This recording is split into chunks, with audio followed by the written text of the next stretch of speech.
Hello, my presentation, Art Museums and Multiculturalism in South Korea, Representations of Otherness, will focus on how contemporary art exhibitions can provide a space for learning about Africa in an increasingly culturally diverse South Korea. I will begin by explaining the context about growing cultural diversity in South Korea and Korean engagement with Africa in the 21st century.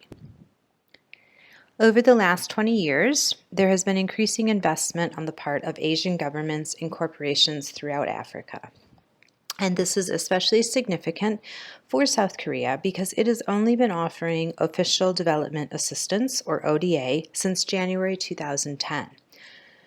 Until 1995, South Korea was a donor recipient itself, so becoming an ODA provider is an important accomplishment and source of national pride for Koreans. ODA is a big part of the Korean government's so-called Global Korea initiatives. Another component of Global Korea are domestic policies to foster multiculturalism in South Korea. The number of non-Koreans living in South Korea has doubled over the last decade, with about 2 million foreigners currently living in the country, which is almost 4% of the population. About half of these are Chinese nationals, but there is a growing number of immigrants from Southeast Asia and Africa as well. The homogeneity of Korean society, along with a long-time rhetoric of Danul Minjok, or One Nation, obstruct the assimilation of cultural diversity in the country. There is a lack of information in particular regarding Africa. In general Korean public discourse, Africa is either exoticized in the Korean imagination, for example, in coffee shops, which can often be a primary source of information about Africa for the average Korean, along with charities, which often have booths set up all around the capital city of Seoul. Most of these show images of so-called poverty porn to get donations. And so in my PhD research, I found that the narratives about Africa tend to vacillate between exoticization and paternalism in Korean discourse. South Korea has an extensive system of museums, but only a few that specifically focus on Africa, and all of these emphasize ethnographic objects in ways that reinforce stereotypes of primitivism in African art. The African Museum of Original Art in Pocheon, about 40 kilometers north of Seoul, is especially problematic. And here is the entrance to this exhibition, which I don't really have time to go into much about this museum, but it is a very common and stereotypical way of portraying Africa in Korean museums. For my PhD research in museum studies at the University of Leicester, I'm using comparative case studies in Nairobi and Seoul to analyze how contemporary art exhibitions function as contact zones that can offer opportunities for cross-cultural exchange. And just a bit of background about this term for those of you not familiar with it. The origin of museums as contact zones comes from James Clifford's adaptation of Mary Louise Pratt's concept of contact zones as spaces of colonial encounters. And Clifford applied this concept to museums to describe spaces where different cultures come into contact and often conflict, where competing dialogues are heard, and where reciprocity replaces a one-way transmission and translation of knowledge and information. The rest of my presentation will focus on 3 case studies of contemporary art exhibitions in Seoul that attempted to challenge societal misperceptions of Africa and provide a transcultural encounters through essentially a contact zone. The first was organized by a group called the Soul of Africa, who described themselves as, quote, the business of African arts. And their self-proclaimed mission is to educate Koreans about Africa through art, but it's also a commercial operation in which they sell works by African artists in Korea. In June 2014, the Soul of Africa organized an exhibition called Habari, which means hello in Swahili. And this was held in a gallery at Dongdaemun Design Plaza in Seoul, which is a very popular tourist destination for both international and domestic tourists. The exhibition consisted of artwork by two artists from Kenya, Michael Soy and Yasir Ali, along with Tinga Tinga paintings by Zugunu from Tanzania.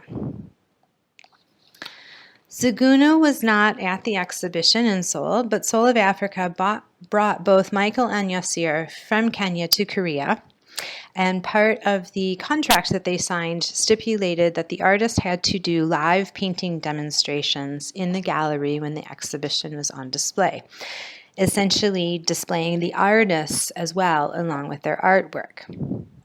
From the organizers' perspective, having the artists present in the gallery and working for visitors to observe was their attempt at creating a contact zone and providing an opportunity for visitors to meet and talk to contemporary artists from Africa as a way of learning more about where they came from. However, the contact zone was maybe not as successful as it could have been in that it was really more of a photo ops than actual conversation. Michael, in particular, did not enjoy the painting demonstrations, and he resented what he perceived as being treated like an object of curiosity. So in response, while visitors watched him and didn't really interact much with him besides to take selfies in front of him working, Michael painted himself and Yasir being looked at on the train in Seoul. And I read this work as Michael's resistance to being exoticized and being treated as an object of curiosity in the gallery. Michael went on to create a whole series based on his experiences in Korea called Strangers in Seoul. And Michael's experiences with the Soul of Africa is an example of the inherent asymmetry to contact zones that James Clifford addresses in his seminal essay. I interviewed both Michael and Yasir about their experiences in Seoul, and while they both appreciated the opportunity to exhibit their artwork there and have the chance to see the city and the country, they were both disappointed in that they didn't really get to meet any other artists. They were hoping to learn more about Korean art and Korean contemporary art practices, and felt that the opportunity to go there could have involved more actual cultural exchange. The second exhibition I'm going to talk about is called Africa Now, Political Patterns, and this was at the Seoul Museum of Art in 2015. This was the first exhibition of contemporary African art at a major museum in Korea.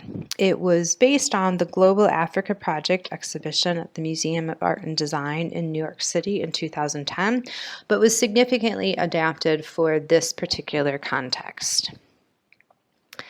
The exhibition included work by famous artists such as Yinka Shonobare and Kehinde Wiley. So it had very well-known international artists with some recognizable works in their style on display. And the exhibition was part of the Seoul Museum of Art's initiative to be a, quote, post-museum. So this is a term that was coined by Eileen Hooper Greenhill in 2000 to acknowledge museums that seek to transform traditional power structures using collaborative approaches to community outreach and more transparent methods of collections management and exhibition curation. Part of the Seoul Museum of Art's approach to achieving this ideal of being a post-museum is to create opportunities for dialogue amongst larger and more diverse audiences through transcultural exhibitions and programming, especially with non-Western art from outside of Asia. This is a quote I drew from the curatorial statement that I think really points to the ways in which the Seoul Museum of Art was attempting to use Africa Now as a contact zone, even though visitors didn't meet actual artists. Quote, yet in Korea, as a homogeneous nation with its own language, it is not easy to bridge the gap with Africa's colonial history and Black diaspora, especially because of the geographic distance and how TV in South Korea represented Africa as an uncivilized nation, highlighting the images of alien native custom or folk art. Filling the gap between common prejudice and the contemporary works shown in the exhibition was of the most imperative part. unquote. And so this exhibition sought to present Africa in significantly different ways than the usual portrayals that the primarily Korean audience would be familiar with. These were not ethnographic objects. They were some very well-known, famous international artists and contemporary works that might not even be immediately identifiable as African per se, particularly for an audience that generally considered African art to consist of masks and beads and the sort of ethnographic objects that they're more accustomed to seeing. So in this way, the Seoul Museum of Art was attempting to bring its audience into contact with a different side of the cultures that they might not otherwise be familiar with. Inside the Africa You Don't Know was the tagline for the exhibition. The last example I'm going to talk about has similar goals to the Seoul Museum of Art. And this was a solo exhibition of William Kentridge at the National Museum of Modern and Contemporary Art in Seoul. And this was the first solo exhibition of an African artist in Korea. And it's the largest solo exhibition that this particular museum had ever hosted. And selecting Kentridge as the first African artist for a major solo exhibition at Korea's National Institution for Contemporary Art attempted to complicate these stereotypical perceptions of African art amongst the primarily Korean audience. The exhibition included 108 works, including etchings, charcoal drawings, animated films, and video installations. Some of Kentridge's works had been included in other group exhibitions in Korea, beginning with the Gwangju Biennale in 2000. So this is an artist that much of the audience would have been introduced to already, but in assembling so many of his works in such a large exhibition, it provided an opportunity to see the full array of his body of work. And media art is a very popular form of art in South Korea, and so Kentridge's work would have been very accessible to the museum's primary audience. What I think is especially interesting, though, about this exhibition is the way in which the contact zone was constructed was through a curatorial approach to drawing parallels between apartheid in South Africa and Japanese colonialism in South Korea. So there was a very large wall, sort of central in the gallery exhibition, in the gallery space, that provided a timeline of apartheid in both Korean and English to establish the context of the artwork. I brought a group of first-year university students to the exhibition to view it and write response papers, and I was really struck by how almost every single one of them commented on similarities between Japanese colonialism and how Koreans were treated during Japanese occupation and how Black South Africans suffered under apartheid. Some students even referred to Japanese occupation as a type of apartheid. And here's a quote from one of the students' response papers. "Colonization by Japan affected Koreans a lot, so we have a sorrow like South Africa."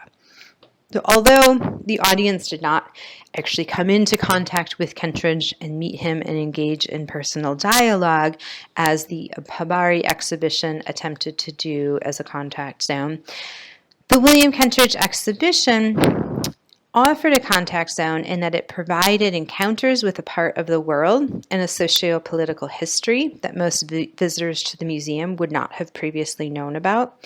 And through these encounters, the museum's audience developed an empathy using the affective response of this evoking the experiences of colonization, which even very young Koreans who did not personally experience or might not even have a family member who personally experienced it, it is something that still very much pervades the Korean imagination and the Korean experience. In conclusion, I'd like to pose that these case studies show how art can function as imaginative engagement, and that in imaginatively engaging with cultural others through these artworks, cosmopolitanism and a greater sense of cultural understanding and acceptance, or at least a customization to differences in culture, can be fostered. And so as societies around the world are undergoing demographic changes due to globalization and migration, art museums have an important role to play in fostering multiculturalism and acceptance. Thank you very much for listening to my talk, and hopefully next year we can all meet in person.